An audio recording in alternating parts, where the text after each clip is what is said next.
Hi guys, in this video we're going to be looking at a driving test from Chilwell. This is a mock test and we're starting just behind Lidl opposite the test centre. So as you can see in a moment, we'll come round onto the main road where the roadworks are, which prevented us from using the test centre road on this occasion. Pupil does really nicely coming out here, plenty of mirror checks. He didn't forget his blind spot. He's very good at remembering blind spot, to be fair, this pupil. And his speed is really comfortable for the amount that's going on this road. So any time that there's parked cars and oncoming cars especially, and the space is limited, we want to see those reduced speeds. You can see the van up ahead on the left there as well, but the pupil just holds his speed down really nicely, and he even gives the van a little bit more room as it comes by moving out slightly.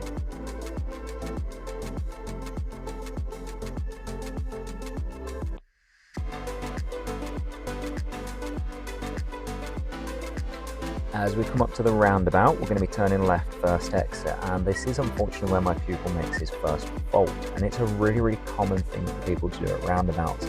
So we're turning left, so of course most of your attention needs to be on the left side, but the pupil stares at traffic on the right for too long, and as a result he doesn't steer in enough to the turn. So he's too busy looking over at the cars, gets too close to the roundabout, and it just creates a lot of demand on that steering. So looking up into your turn is what you want to be doing when you're turning left, especially at roundabouts. Now the traffic lights, we're turning left as well. Just be mindful of the filter lights when you're dealing with this traffic light. So easy to overlook, especially if you're the first car in the queue. And this, in this queue, the first car does actually overlook it and gets beeped by the second car. So you'll notice on our set of lights there's a fourth light on the left, and that's your left filter light. It's just lit up now. But on the far side of the junction there's a light that just sits on its own, and it's got no other lights on it, no red, amber and green. It's just the filter light on its own. So as we come forward, see if you can spot that on the far side, and that's what you want to be looking out for when you're first car in queue on that set of lights. As we come round, the pupil's put himself in the left-hand lane, which is absolutely spot on. And then the next set of traffic lights where we've got the roadworks, this is where the test centre would join into the main road. So normally we'd be coming from the right-hand side of this junction, turning right onto the main road. Again, the pupil does really nicely as he comes up to this. He slows down, he stops at the red light as it changes, and he's using that red sign as his stop line there, which is absolutely spot on when you've got roadworks. It literally says wait here, so that's what you want to be doing. While you're sat at traffic lights, of course, don't just stare at the traffic light. Make sure you're looking around frequently. Keep an eye on anything coming up behind you. For example, watch out for push bikes or motorbikes coming up behind you, particularly electric bikes, which could end up sitting right next to the car without you even noticing. And just scanning around as well for any blue light vehicles approaching from the sides, because of course when the lights change, the ideal is we want to let the blue light vehicle cross the junction before we enter it.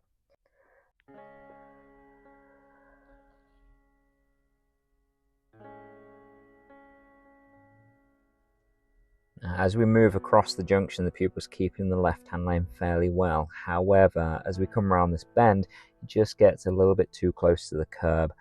If you do end up catching the curb, particularly when you're traveling at speed, the result could be bursting your tyre, damaging your wheel, or even damaging your suspension or your tracking. And we don't want to cause any damage like that. And it also creates a risk for the pedestrians who might be nearby.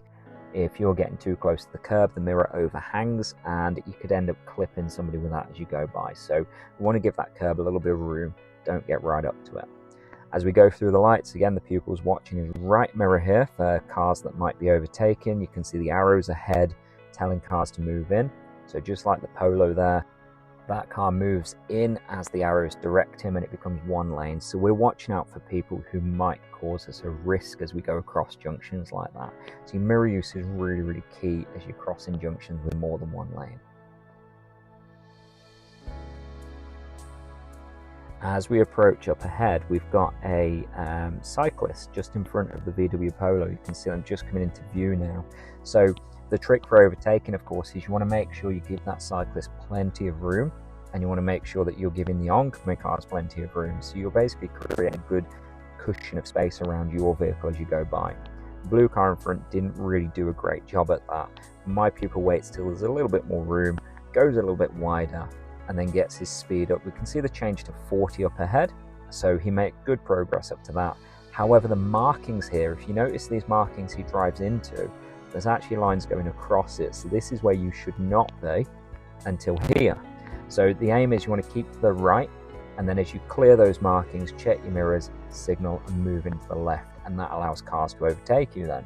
What you don't want to do is, like my pupil there, just drive straight through those markings. The idea of them is to separate the traffic, not to create an extra space for you.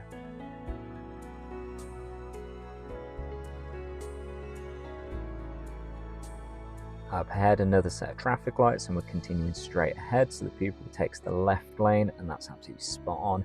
Again, these lanes merge on the other side, so we've got to watch that right hand side. As you can see, the Audi here is going to move back in fairly swiftly.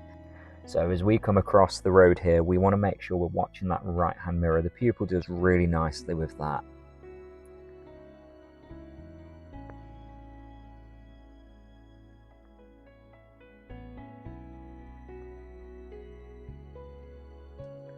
I just want to note on this road it is a 30-mile-an-hour zone, and the lights where the traffic lights were is where that 30-mile-an-hour zone comes into effect. It was previously a 40-mile-an-hour zone, so my sat nav still shows 40 on there. Just be mindful not to use the sat nav as your go-to when you're looking for speed limits. Look around for signs and repeaters in particular. So usually in a 30-mile-an-hour zone, what you won't see is reminders about the speed. You'll notice the 20 in the side road there, which makes it clear this is not a 20 road as well. And the lack of repeaters saying 40 is your indication that it's still a 30 zone. So be very, very careful not to just follow the sat nav blindly. Make sure you're looking around for those signs. Got a couple of warnings here for a crossroad followed by a traffic light. Now that's a pedestrian crossing, so don't confuse it with being part of the junction. You'll see the stop line as you come up to it, and you'll see my pupil there defaulting into the left-hand lane, which is absolutely spot on because again, we're heading straight on at the traffic lights. So your normal position is that left-hand lane unless you're overtaking or turning right. Lights have been green a while, so the pupil's carrying a little bit less speed as he comes up to them, and then checks his mirrors again for that filter lane, watching for anyone overtaking before picking up and joining the queue ahead.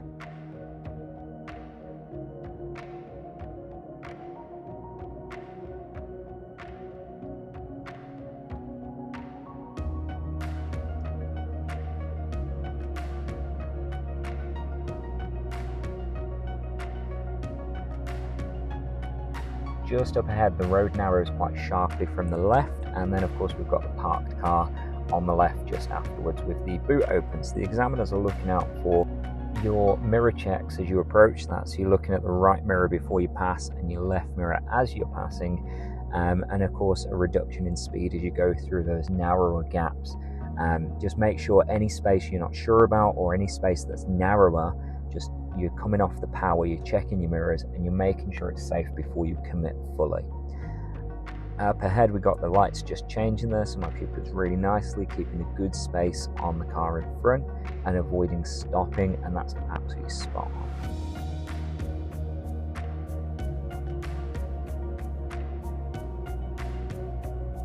As we approach the next set of traffic lights, my pupil gets a little confused with directions because my sat nav says there's a right turn ahead. So he slows down and puts his right signal on, but of course you can't turn from the left-hand lane. He quickly corrects himself as he gets to the junction, cancels the signal and moves on. So that's why I'm only going to record a driver fault. Now, the examiners may only record one fault on occasion like this.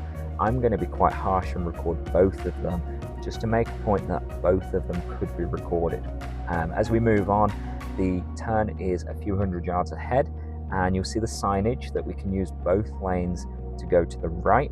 My pupil takes up the right-hand lane, which is absolutely fine, as long as you deal with it properly. The left-hand lane is absolutely fine as well.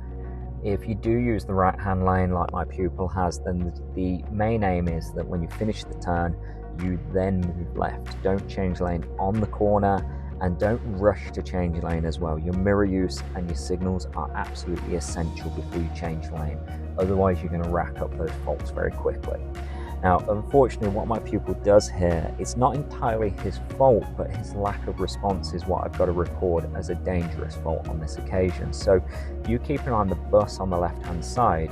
When we do start turning, the bus starts cutting the corner, and my pupil just fails to respond to them, so I have to lean over and adjust the wheel. Where the examiner intervenes, that is going to be a dangerous fault. And of course it creates a really high risk. This would have been a collision if I hadn't intervened, but the bus is the one in the wrong. My pupil just failed to respond. So if someone does something wrong, it's how you react to them that gets recorded. You notice the bus there, he swings back in, so he's kind of trying to bully my learner a bit there. I did email City Transport for Nottingham about this, and the driver has been dealt with because that is seriously inappropriate behaviour. But again, like I say, it's how you respond to other people that matters. So in that situation, my pupil just stayed back for a moment, made sure the bus had settled into lane 1, and then moved on. As we come up this road, you'll notice my pupil is staying in lane 2, and this is going to be recorded as a serious fault because we shouldn't be in that lane. We should be in the left lane unless we're overtaking or turning right. Now, because we get overtaken on the left, it's got to go down as a serious fault as well anyway. It's just not the place to be. You want to be on that left-hand lane as soon as it's safe to do so.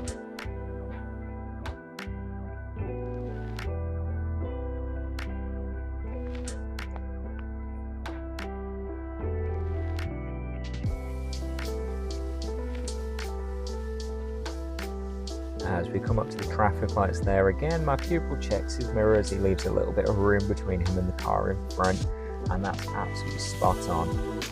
The markings on there, you'll see the signs there saying you can only go straight ahead. Now, examiners will expect you to spot directions and follow them if they change directions. So on this occasion, we just need to go straight ahead, but if that said left only or right only, the examiner would expect you to respond to that without them telling you. Just a little bit further on, we are going to move into that left-hand lane, which should have already been done, of course, but yeah, my pupil has a little bit of a wobble as he does that. You can see him start to lean and then correct himself before actually moving in behind the car.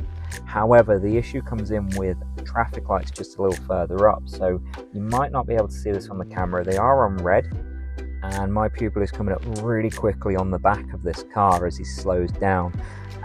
Unfortunately, he then panic reacts and just stamps on the brake. Now, that could of course cause the car to get rear-ended if the car behind doesn't react, or in this case bus behind doesn't react in time.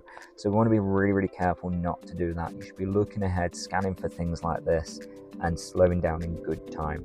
Any harsh, heavy reactions are going to be recorded as a serious fault.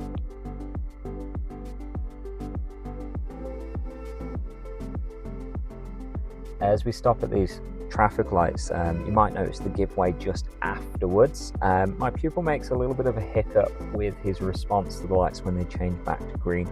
There's a delay in him actually moving on. We've then got a give way at the junction, and my pupil for some reason just does not look. Now there is a lorry on the right hand side who creates a shield, but we should still be looking to make sure that's safe. There was absolutely zero observations to check even if that lorry was there, so I've got to record it as a serious fault. Remember, junction observations, that is the most common reason to fail your test. If you do not look as you come out of the junction, even if you're shielded, you can get faulted for it. You have to look before you take up that turn. Now, just a little further up, the lanes are going to open out, and my pupil starts going off to the right hand lane and then changes to the left side. He doesn't do any mirror checks while he does this. It's not quite enough to have the space for a vehicle to pass, but because there's still a change in direction without mirror use, it's got to go down as a driver fault. Coming up to this roundabout, you'll notice the left and middle lane go left. As my pupil moves over, he does check his mirrors, he does signal, so there's a really nice lane change. Notice the bus lane sign up on the left there. We want to be careful of that as we come around the corner. My advice on this junction is not to signal. We're in a lane that has no other choice but to go left. However, straight after the turn, there is a left turn into the university campus. So that left signal could mislead people into thinking you're going into the university. As you come out, you're just going to follow this lane round. It will take you into the middle position on the exit, the bus lane on the left, and the other lane on the right coming with you. And as you can see where the taxi's going on the left there, we don't want to be signalling because people might think you're turning into there.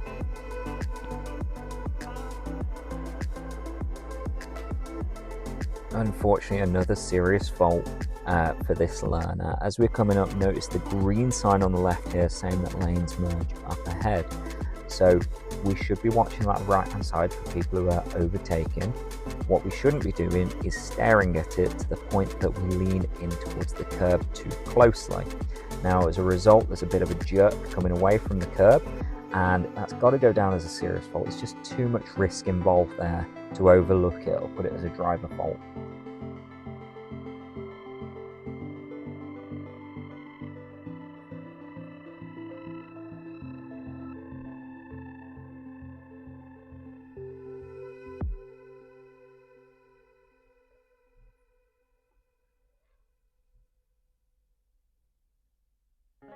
As you can see, not a lot going on down this road now. There's a few crossings. The pupil's keeping a good speed, is keeping a good following space on the van, and he's responding to those crossings quite nicely, looking around for pedestrians like here.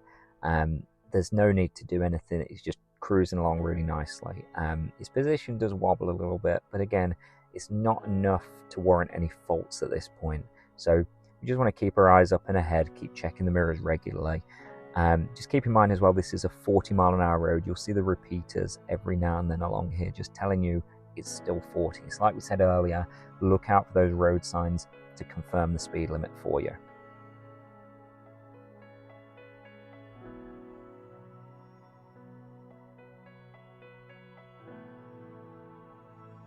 As we pass this pedestrian crossing, you'll see a diagram for the roundabout there, a big sign telling you there's a roundabout coming up. We're going to be turning right third exit, and as my pupil approaches, he's just a little bit close to the van in the next lane. He also doesn't use his mirrors when he's changing direction on the exit to this roundabout. So that's two faults really close together, unfortunately. As we come up, this one is light controlled, so as you can see, there's a set of lights here. There's a set of lights on the halfway mark ahead of us, and then as we go around the top of the roundabout, there's another. That third set of lights catches a lot of people out because as you come around the curve, if that light's on red, people can easily miss it because they're very focused on coming around the curve, checking the mirrors to leave the roundabout. Now, the driver fault for use of mirrors is because as my pupil came around the top of the roundabout, there's no mirror checks before he comes off the roundabout. We need to know what's going on in that other lane, or we need to move into that other lane as we come round. So entering the roundabout, green light, you can see the next traffic light is going to change green for us as we come up to it, so it's timed to keep us moving. And as we come round, you'll see that third set I was on about. At this point, we should know them lights are good to go, check our mirrors, signal and leave. There's no mirror check, unfortunately, so that's got to go down as a driver fault. Notice the 30 coming into a 30 zone and the lane change. So like I said earlier, we want to move to that left lane when it's safe. If we end up in the right-hand lane here, it's right only, as you can see, for the markings. So if you do get stuck in that right-hand lane, you could always just turn right. You're not going to fail for taking a wrong turn as long as you do it safely and correctly.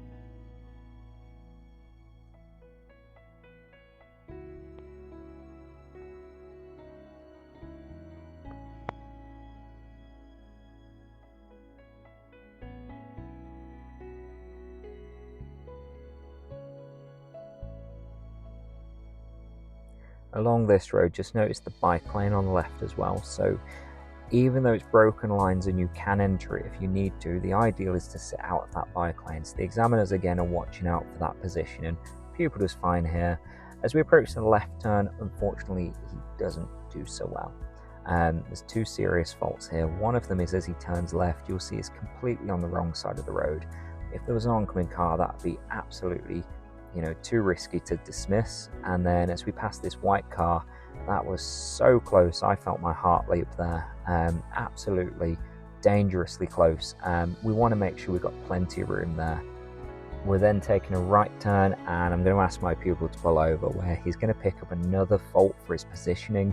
You might notice that as he stops, he pulls the front end out from the curb a little bit. So he's sat a little bit wide from the curb. He's also a little bit close to the junction in front. Now, we shouldn't be stopping this close. He could have stopped a few feet earlier, just before the previous driveway, but he carries on right up to this position, and it's not ideal. It's not to the point that I'm really concerned, but it's enough to mark a fault.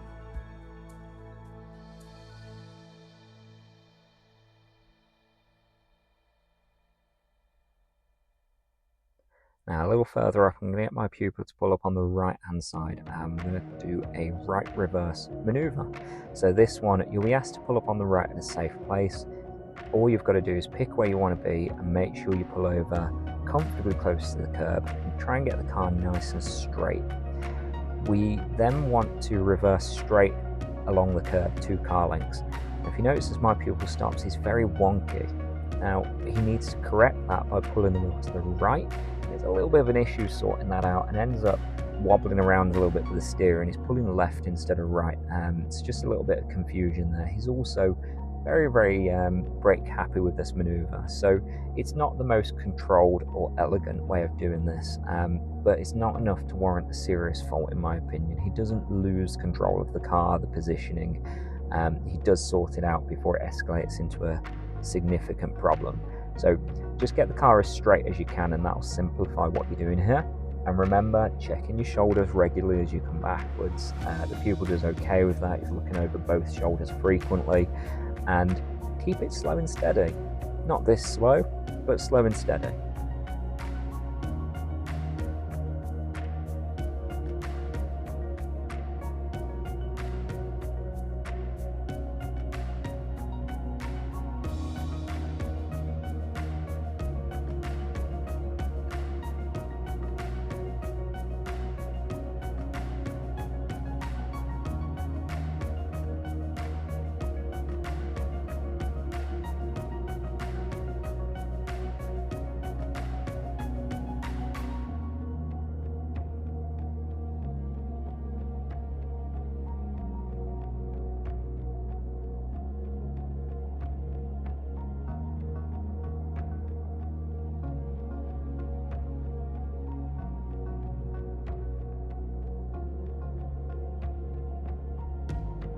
Again, as we come along roads like this, we want to be very mindful of our clearance, not getting too close to parked vehicles, and making sure we've got a safe path as we go by. So lots of mirror use, looking well ahead for oncoming cars, looking out for pedestrians and such, and just taking your time to allow plenty of time to respond to anything coming the other way.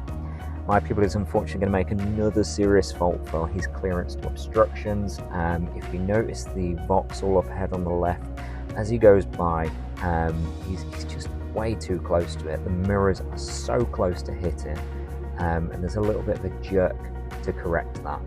We're turning left at the end there, and I think that's what the pupil was focusing on. He's looking too much at the end of the road rather than actually at how close he's getting to those cars. So we've got to be really careful not to fixate and tunnel in on particular things. We've got to keep ourselves very aware of the entire situation.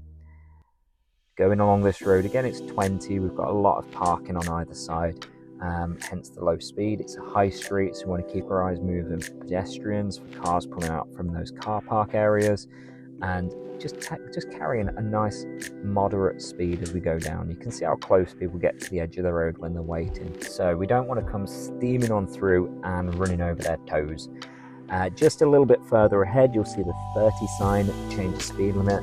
It's still 20 all the way up to that speed limit change.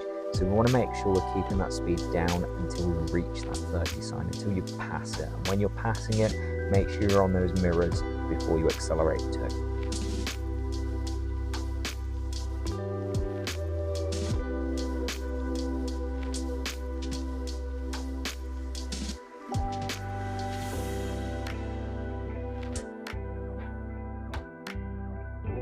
Now, this is a really common place for examiners to get learners to pull over to do the hill start. So I'm going to get my pupil to do that as well. He unfortunately is going to make a mistake when he pulls over in that he scrapes the curb with the front wheel. Now, whilst that's not a really high risk thing to do, if you're repeatedly doing that, it's going to wear your tyre out and destroy it. You're also going to end up scratching your lovely alloy wheels, and as a result you can also knock your tracking off, which means the car won't go in a straight line. So he just grazes the curb as he pulls up there. When we're moving away, this is a really risky mistake that he makes as well. We've got cars of course moving up and down the road, and they're all dealing with each other, so the cars behind sometimes are giving way to the cars coming down the hill. Now, we want to be really careful not to misread that as the car letting us go. And what my pupil does, unfortunately, is he misreads that as the car letting him go. As a result, he pulls out quite sharply, and I just don't deem it as a safe way of moving away, and it's got to be a serious fault. That car had no intention of letting him go. He misread the situation, and as a result, it's got to go down as a high-risk fault, in my opinion.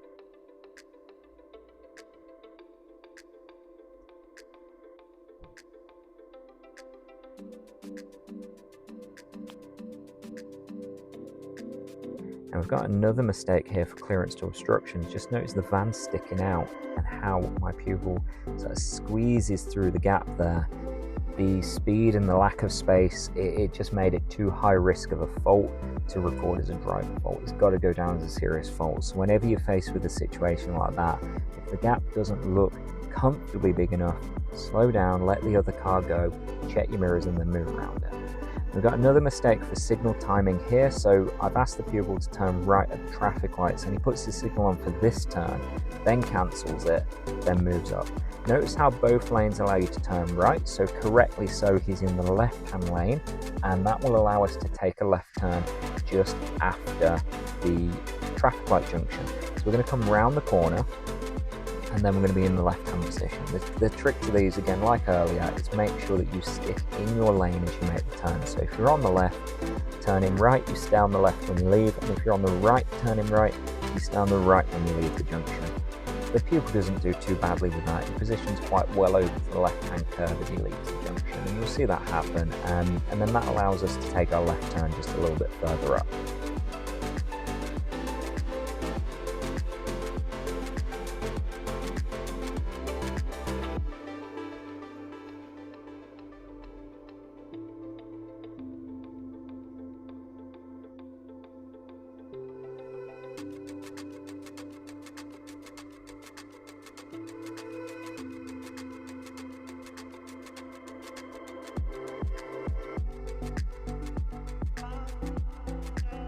As we're approaching the bus, of course, the bus being stopped there, we have the opportunity to go around it.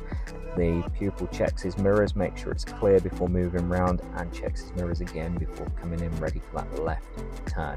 Again, using your signals just to clarify what you're up to other people. And then we're taking a left turn here.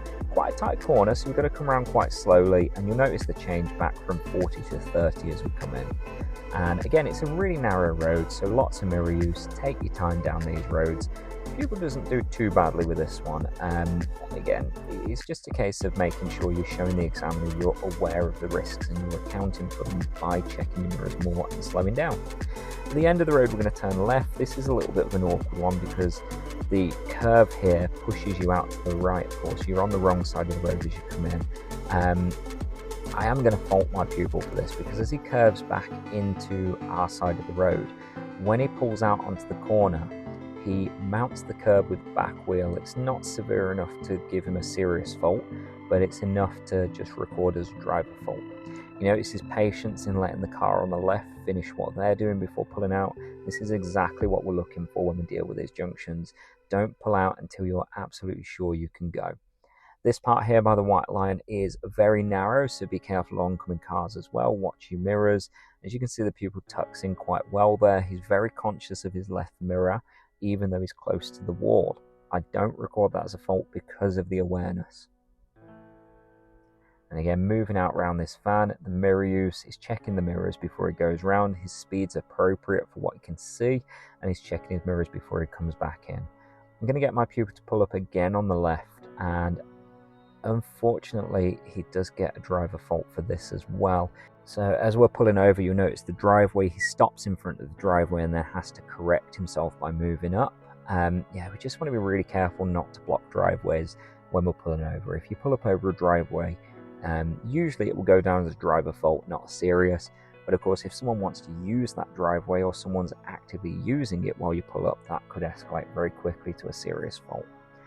When we move off here, of course, we're moving around a parked car, so we've got to be very careful about oncoming vehicles as well. And the pupil does quite a nice job there, checking his mirrors, checking his blind spot, and bringing the car nice and wide around that parked vehicles. And that allows room for doors to open if somebody is in those vehicles, or somebody walking out between the vehicles, to have a little bit of room before they're directly in our path. As my pupil does move out, there is an oncoming car, but under the circumstances, I don't think he could have done anything differently, and the car is far enough away to have time to react. So a situation like that, I'm not going to fault. However, if that car was in plain sight, that would be a serious fault for pulling out into the path of them. Now we're coming down Devil's Bend here, and of course this is a very tight bit of road. On both of the bends, we want to keep close to our side of the road and tuck into that left-hand side. So the pupil does a nice job on the first bend, keeping fairly close to the left-hand curb. Just be mindful of the post there telling us what to do and how the curb sticks out slightly, that we don't catch that curb. And his speed, again, is really appropriate for what we're doing here. The second bend, unfortunately, which is what normally catches people out, he understeers and goes a little bit wide, and then he has to correct that as he's coming around the bend. So you'll see him kind of snatch the steering back in as he drifts out towards that center line on the bend. And we want to be really, really slow, so his speed's really good here. He just doesn't tuck into that wall enough. So as we come around, see him drifting out a little bit, and then he just snatches it back in towards the wall. So we want to make sure we're tucking in, looking up. Don't be scared of that wall. Go in and give it a big hug, but keep an eye on that left mirror to ensure you don't hit it. As we come down here, there's a set of warning signs telling us about speed ramps along this road as well. Now, the examiners will expect you to see that sign and slow down in good time. Unfortunately for my pupil, he doesn't react to the sign and he ends up braking a little bit firmly there. It's not quite heavy enough to warrant a serious fault, but had there been traffic close behind, it would definitely go down as a serious fault or even dangerous. Just make sure that everything you do is well planned out and those changes in speed are nice and smooth, and that you're on those mirrors before you do it as well. And that's going to keep you nice and safe, and it's going to give you a positive result with that examiner. Zebra crossing up ahead. Just a reminder that if there's anyone coming up to that zebra crossing, you must be ready to give way to them. If they intend to cross, the examiners will expect you to stop and let them cross.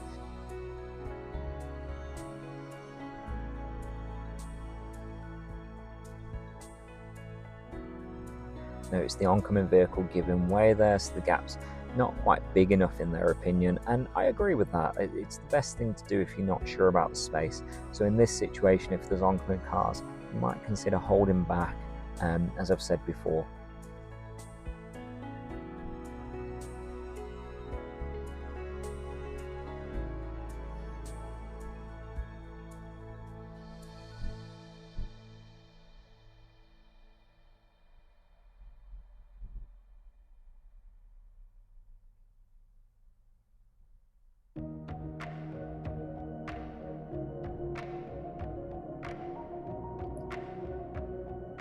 Up ahead, we've got quite a few vehicles moving around. So again, we just want to be on those mirrors, keeping that speed just comfortably reduced. We don't want to go too slow, of course. The risk here is vehicles possibly trying to get around that bus. So we want to be careful of oncoming cars committing to that before we get there. So over the brakes, on the mirrors, be defensive. At the lights, same thing, be defensive. They could change at any point. And then up ahead, we've got a big uphill stretch and then a big downhill stretch. So up the hill, of course, we're going to need to increase that power to get the car up the hill comfortably without losing speed. Then when we get over the hill, we're going to have to switch straight over to the brakes to stop it from running away with us down the hill. It's really, really easy to pick up speed going downhill, of course, even in a small car like mine. And if we're picking up speed beyond the speed limit, and the examiners are going to start recording it, particularly if you start letting it go quite significantly. So my pupil does a really nice job here of controlling the speed down the hill. He's watching the parked cars and looking out for oncoming, and he's on those mirrors before moving around as well. So you see the speeds crept up to 27 very quickly there from 20 at the top of the hill. Down the bottom here we've got a give way sign on the left. It says give way up ahead, and it's warning you of a give way sign at the end of the road just round the bend. So normally the sign's there to tell you about things you can't clearly see. At the end we will be turning right. Notice the slow approach because you've got the bus stop blocking our view to the right, and if you spotted it, there is a car coming from the left hand side. So the pupil does really nicely timing his opportunity to go, latching onto the back of that car as he does it. And then he's building up his speed fairly well for the situation. It's not the most spacious road, and we've got a few bends ahead, so I wouldn't expect him to get up to 30 here. But as you can see, he's getting up to about 20 mile an hour for the bend. The view is pretty poor around here, particularly with the van there. And I think because of that poor view, he's a little bit wobbly as he comes around, but it's not to the point that I think it's worth marking a fault. Just a little bit further up, the road bends to the left, and you'll notice a warning sign on the left telling us about that bend. So your sat nav might tell you to turn left, and the road might look like it continues ahead, but watch out for those signs to pre-warn you about how the road leads around to the left-hand side. Up ahead again, you can see the parked cars either side, so we're looking for the oncoming cars, checking the mirrors and adapting the speed to suit the situation. The pupil keeps a nice pace coming through there. He's using his mirrors quite well, and I'm going to ask him to pull up on the left just up ahead. So again, we're pulling in nice and smoothly, lining up with the curb. Notice the driveway, how he's stopping just short of it on this occasion, which is absolutely spot on. And again, when we're moving away, we want to make sure that we're moving out into a safe gap, and the issue here isn't the safe gap, it's the lack of progress into that gap. So he moves off. There is a car coming up behind, but it's so slow at picking up speed that car catches up really quickly. So we want to make sure when we pull into a gap that we can build our speed up effectively, and that we can keep ourselves safely ahead of that vehicle. We don't want to cause them to have to slow down for us as we pull out, because that is going to be a problem. Up ahead at the traffic lights, we're going to follow to the right, and you might notice on the markings here you can actually use both lanes. So the ideal would be the left hand side. If you do end up on the right, just make sure that you turn into that right hand lane. As I said before, you want to stick that right hand position if you're in it already, so we don't want to change lane on the junction.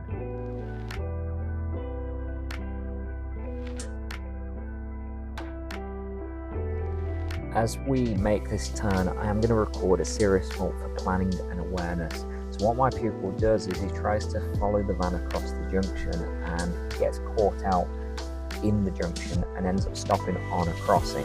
What he should have done is either held back and made sure that he could stop at the stop line, or continued with the van, because as you can see on the far side the lights change and he would have had just enough space to squeeze in with the van. Stopping on the crossing, of course, you're going to cause issues for people with pushchairs, mobility scooters. Unfortunately, whenever you obstruct a crossing, it does have to be recorded as a serious fault, whether someone uses the crossing or not. So in this situation, it is another serious fault for the pupil. Another thing to think about when you're dealing with lights like this, you can see the queue on the other side and how it's causing quite a problem for other traffic. So when our lights change, we may not be able to cross the junction safely. So before we move across that junction, make sure you have somewhere to go. So we want to avoid moving in and ended up getting stuck in the middle of the junction and obstructing the crossing traffic when the lights next change. So as you can see now, we've got a clear space ahead so the pupil can move in safely. And remember, he's in the right hand lane, so he should keep that right hand position. And then after the next set of lights, we've got a merging marking, an arrow telling us to move into that left hand lane. So again, we've got to be very conscious of the traffic on the left. The pupil doesn't do too badly with that. He's on the mirrors, he's telling the car behind what he wants to do, and he gently closes the gap on them. And that's absolutely spot on. That's the way we should be doing this.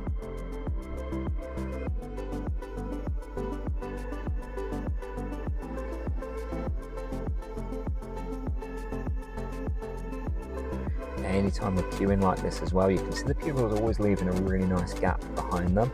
There's plenty of room between us and the car in front, and from the driver's view we can see the road between the cars, and that's absolutely spot on.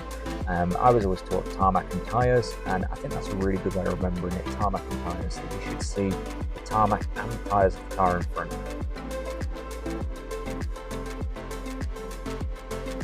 Again, we're coming back up to those roadworks, so normally what you do is come up to the traffic lights and turn left into the test centre. Because of course we're not allowed to use that, we're going to go past that and loop back to where we started, which means going to the next set of traffic lights, turning right, and then right at that roundabout again.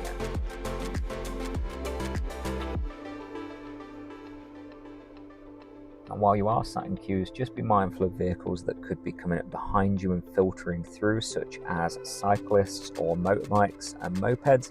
If you move off as they're coming past you, that could cause quite a risk to them. As you see there, if everyone's moving up and they're right next to you as you move, they're going to take a few seconds to be able to respond to you safely. So keep on those mirrors, keep an eye out for them.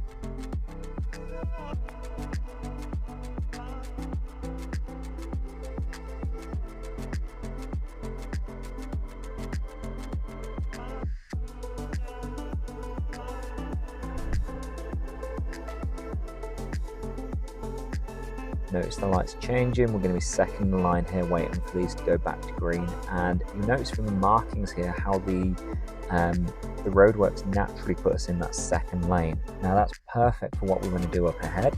There's no right turns at this set of lights, which is why we have to go to the next one. And as I said before, we're going to avoid using the test centre because it's not appropriate to be going in and out there while people are actually doing their tests. As we move up, we're in the correct position, ready for that right-hand turn. So as we move through this junction, the pupil doesn't really have to do much in terms of lane discipline or changes. Notice again how the car in front is using the red sign as their stop line, and it does just happen to line up with the stop line anyway. Just look out for those whenever you're dealing with roadworks, because if you do pass that red sign, it may put you in a difficult spot for other vehicles to get round you. Moving off again, we just scan the sides. Remember, there's no right turns here from both sides, and yet people still will do it. So we're watching out for people not doing what they should be doing. Unfortunately, I've got to record another couple of faults here for my pupil. So we're coming up to the traffic lights to turn right, and he's already put his signal on and then cancelled it because he realised it's too early. And then as we're moving up, you notice he drifts into that left-hand lane. There's no mirror check at all, so it's got to go down as a serious fault. Whilst there's nobody in that lane, he hasn't checked, so he doesn't know that. And of course, if the examiner sees that you haven't looked, they are going to record it as a serious fault. They want to see obvious checks, lots of head movements and eye movements, covering the mirror, covering the peripheral area by turning your head. And that's going to really help keep you safe. So keep your head and your eyes moving around and absorbing that environment.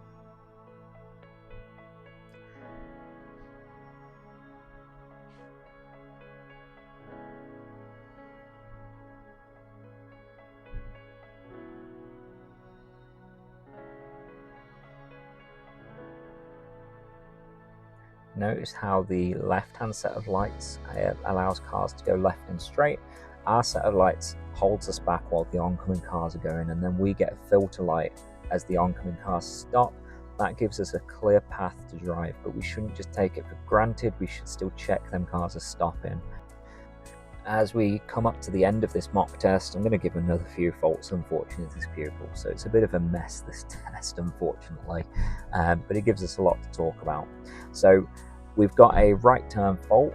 Notice those arrows on the roundabout. We shouldn't be on them, full stop. We go round that lower curb, but unfortunately my pupil's staring at his mirror too much, ready to leave the roundabout and just drive straight up them. It's got to go as a serious fault. The last part, as he pulls over, he ends up too far from the curb. Just because we're finishing up, I've asked him to correct that rather than leave it there, because we need to sit and talk about this and go through his mistakes. So it's got to go down as a serious fault now because it's happened more than once. I think we've got 4 faults for pulling up on the left. So this leaves us with a whopping total of 18 driver faults, 14 serious and 2 dangerous. I hope you found this useful and the talk about each of the faults. If you have, please like, share and subscribe. Thanks for watching and God bless.